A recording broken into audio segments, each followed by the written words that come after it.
सफल मधुमक्खी पालन के लिए मधुमक्खियों को करीब से समझना बहुत ही ज़रूरी है, ताकि आप आसानी से इनकी प्रजातियों और व्यवहार को समझकर उसके अनुरूप कार्य कर सकें।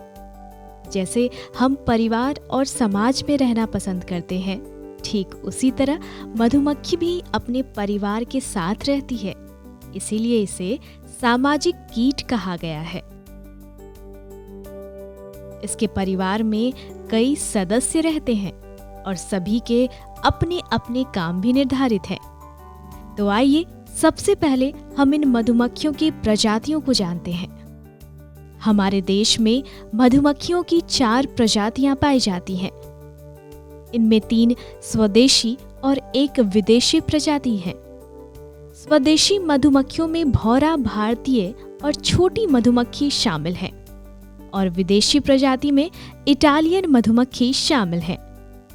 छोटी मधुमक्खी मैदानी क्षेत्रों में समुद्र तल से 300 मीटर की ऊंचाई तक ही पाई जाती है और यह अपना छत्ता वृक्षों की शाखाओं और झाड़ियों में बनाती है। लेकिन इनमें बकछुट की प्रवृत्ति यानी कि अपनी बक्से को छोड़कर दूर भाग जाने की प्रवृत्ति बहुत ज्यादा होती है, जिस कारण इसे बक्सों में नहीं पाला जा सकता है। साथ ही इसके एक छत्ते से साल भर में मात्र 200 से 250 ग्राम की मधु का उत्पादन होता है। दूसरी प्रजाति है भौरा। यह लगभग पूरे भारत में पाई जाती है और प्रतिकूल मौसम से बचने के लिए यह मधुमक्खियां लंबी दूरी तक पलायन करती हैं। प्रवासी आदत होने की वजह से इसे भी बक्से में नहीं पाला जा सकता है। यह आकार में दूसरी मधुमक्खियों की तुलना में बड़ी होती है और यह अपना छत्ता एक स्थायी कड़ी जो ऊंचे वृक्ष या मकान के नीचे या पहाड़ के चट्टानों में बनाती है। लेकिन इसके एक छत्ते से एक साल में लगभग 50 किलोग्राम मधु का उत्पादन होता है। यह है भारतीय मधुमक्खी। यह अपने छत्ते समांतर अंधेरे में घनी झाड़ियों, खोखले वृक्षों और टूटे फूटे घरों की अलमारियों में बनाती है। यह शांत और पालतू स्वभाव की होती है, जिस कारण इसे कृत्रिम रूप से बनाए गए मधुमक्खी पेटियों में पाला जाता है। एक साल में एक छत्ते से लगभग 10 से 12 किलोग्राम मधु का उत्पादन किया जा सकता है। अब बारी आती है विदेशी प्रजाति यानी इटालियन मधुमक्खी की। यह मधुमक्खी पूरे यूरोप में पाया जाता है, या फिर यूं कहें कि इसे पूरे विश्व ने अपना लिया है। इसके कई कारण हैं, जैसे इसके परिवार में घरछुट की प्रवृत्ति बहुत कम होती है। साथ ही इसे शांत स्वभाव की और अच्छी मधु एकत्र करने वाली मधुमक्खी मानी जाती है और प्रति वर्ष एक परिवार से लगभग 40 किलोग्राम मधु उत्पादन किया जा सकता है। मधुमक्खियों की प्रजातियों में सिर्फ यही एक प्रजाति है जो प्रोपोलिस यानी मधुमक्खी गोंद इकट्ठा करती है। अब बात मधुमक्खी के परिवार की। इनके परिवार में कुल 3 सदस्य होते हैं। परिवार की मुखिया रानी मधुमक्खी के अलावा श्रमिक और ड्रोन मधुमक्खी भी परिवार का अभिन्न सदस्य होती हैं। मधुमक्खियों के एक मौन गृह यानी एक परिवार में औसतन 40 से 80 हजार मधुमक्खियां होती हैं, जिनमें से एक रानी मधुमक्खी और 100 नर जिसे ड्रोन्स भी कहा जाता है, और बाकी मादा यानी कि श्रमिक मधुमक्खियां होती हैं, जो परिवार के सदस्यों की संख्या में 95% से भी ज्यादा होती हैं। सबसे पहले बात रानी मधुमक्खी की। प्रत्येक कॉलोनी में एक ही रानी पाई जाती है, जिसका सिर्फ एक ही काम अंडे देना है, इसलिए इसे अंडे देने की मशीन के नाम से भी जाना जाता है। यह हमेशा निषेचित अंडे से ही उत्पन्न होती है। रानी का जीवन काल लगभग 2 से 3 वर्षों का होता है। यह सुनहरे रंग और लंबाई 15 से 20 मिलीमीटर की होती है। इसका उदर पीछे की ओर ढालू और नोकदार तथा पंख छोटे होते हैं जो शरीर के पिछले भाग को नहीं ढक पाते हैं। यह 2 प्रकार के निषेचित और अनिषेचित अंडे देती हैं। अंडे से युवा रानी विकसित होने में लगभग 15 से 16 दिन लगते हैं। रानी मधुमक्खी के जिस लार्वा से रानी का जन्म होता है उसे हमेशा रॉयल अवलेह खाने को मिलता है। इटालियन की रानी अनुकूल समय में प्रतिदिन औसतन 1500 से 1800 अंडे और देशी मधुमक्खी की रानी प्रतिदिन लगभग 500 से 800 अंडे देती है। नर मधुमक्खी, यह रानी से छोटी और श्रमिक से आकार में बड़ी होती है, जो लगभग 15 से 17 मिलीमीटर लंबी होती है और मोटाई भी अधिक होती है। रानी की तरह इनमें भी मोम ग्रंथियां, पराग टोकरी और डंक नहीं होता है। इसका उदर काला, गोल अथवा आयताकार होता है। नर की आंखें बड़ी और सिर के ऊपर सटी होती है। इनकी औसत आयु करीब 60 दिन की होती है। ये प्रजनन काल में बहुतायत में होते हैं। इनके जीवन में सिर्फ एक ही काम है, रानी के साथ संभोग करना, और संभोग के तुरंत बाद इनकी मृत्यु हो जाती है। तो आइए अब जानते हैं श्रमिक मधुमक्खी के बारे में।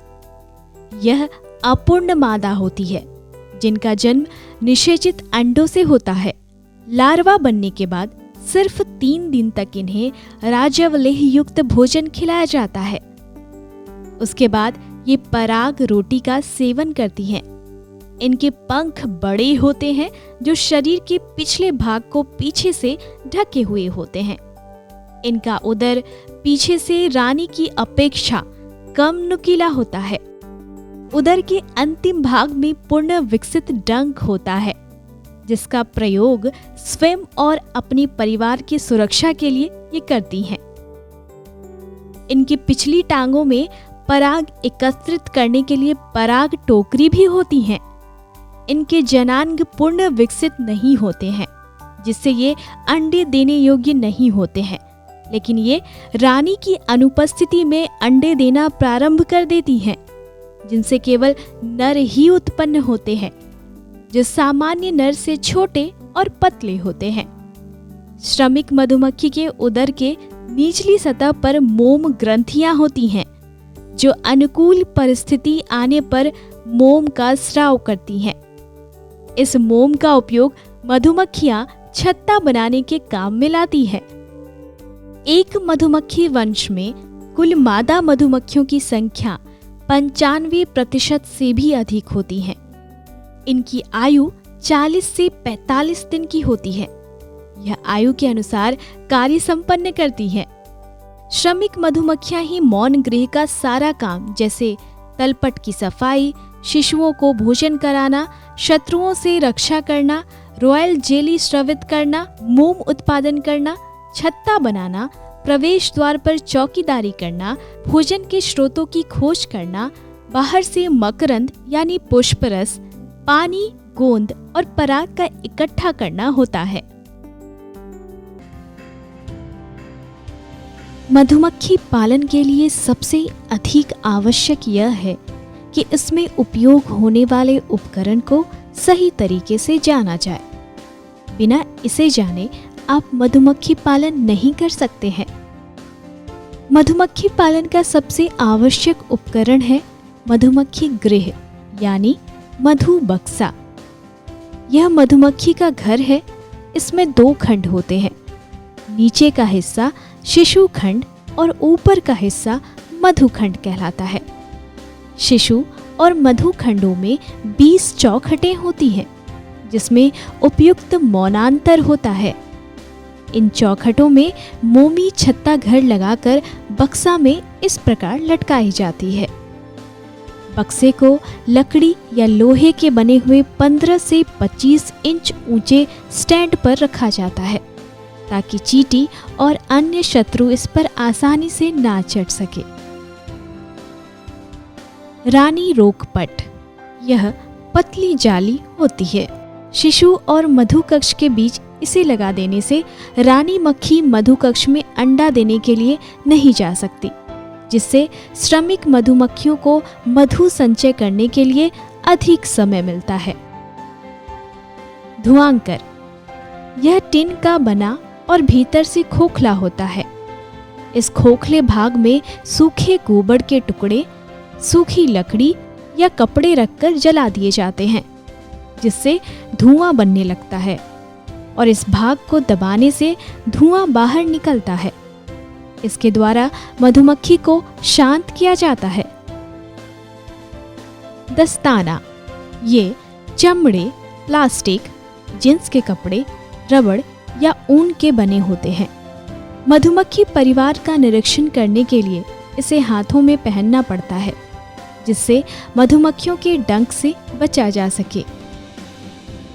नकाब, यह प्लास्टिक या तार की जाली से बनी होती है, जिसे मधुमक्खी से बचने के लिए पहना जाता है। मधु निष्कासन यंत्र, यह लोहे की चादर के ड्रम के आकार का यंत्र है। इसका ऊपरी सिरा पूरी तरह से खुला रहता है, जिसके अंदर नाचने वाला पिंजरा होता है और इसका जुड़ाव ऊपर लगे गियर पहिए से होता है। जब पहिए को गियर से नचाया जाता है तो पिंजरा स्वतः ही नाचने लगता है। मधु से भरे छत्ते को कोष्ठों की ऊपरी मोमी टोपी को चाकू से हटाकर पिंजरे में बनी जगहों में रख दिया जाता है और पिंजरे को काफी तेजी से नचाया जाता है, जिससे मधु भारी होने के कारण कोष्ठों से अलग होकर ड्रम की दीवारों पर गिरता हुआ तल पर जमा हो जाता है। भोजन पात्र, यह लोहे या प्लास्टिक का बना होता है। प्राकृतिक भोजन के अभाव वाले मौसम में कृत्रिम भोजन जैसे चीनी की चाशनी को इसमें रखकर इसके अंदर घास, पुआल या पत्ते को रख दिया जाता है, ताकि मधुमक्खी इस भोजन में डूबने से बच जाए। छीलन छुरी, इससे छत्तों के बंद मुंह को छीला जाता है, जिससे कोशों के ऊपर लगी मोमी टोपी समान रूप से कट जाती है और मधु आसानी से मधु निष्कासन यंत्र के द्वारा निकाल लिया जाता है। ब्रश, इसके द्वारा शहद निकालते समय मधुमक्खियों को छत्तों से अलग किया जाता है, जिससे मधुमक्खियों को चोट नहीं लगती है। रानी रोक द्वार, यह लोहे की बनी हुई जाली होती है, जिसे बक्सा के मुख्य द्वार पर लगाई जाती है। इसके लगने से रानी मधुमक्खी घर से बाहर नहीं निकल पाती है, लेकिन श्रमिक मधुमक्खियां घर से बाहर और अंदर आ जा सकती हैं। इसका प्रयोग बकछुट रोकने के लिए किया जाता है। बक्सा औजार, इसके माध्यम से मधुमक्खी गोंद से सटे फ्रेम को अलग करने के लिए किया जाता है। रानी पिंजड़ा, यह प्लास्टिक का बना गोला जालीदार होता है, जिसका एक सिरा खुला और दूसरा सिरा बंद रहता है। इसका प्रयोग रानी मधुमक्खी को एक बक्से से दूसरे रानी विहीन बक्से में ले जाने और रखने के लिए किया जाता है। लूटमार रोधक बक्सा, मधुमक्खी बक्से के प्रवेश द्वार पर लकड़ी का बना त्रिभुजाकार 2 मुंह वाली नालिका लगा दी जाती है। इसमें 2 रास्ते होते हैं। दोनों रास्ते से मधुमक्खियां आने जाने का कार्य करती हैं। इसका उपयोग प्राकृतिक भोजन के अभाव के समय शत्रु जैसे भौरा, हड्डा के लूटमार से बचाने के लिए किया जाता है। छीलन ट्रे, इसका प्रयोग मोमी टोपी हटाने और छत्तों से मधु निकालने के समय किया जाता है। यह चादर का बना चौकोर होता है। तो किसान भाइयों, ये थे सफल मधुमक्खी पालन के लिए प्रयोग होने वाले आवश्यक उपकरण। इन उपकरणों के माध्यम से आप अपने व्यवसाय को लाभप्रद बना सकते हैं।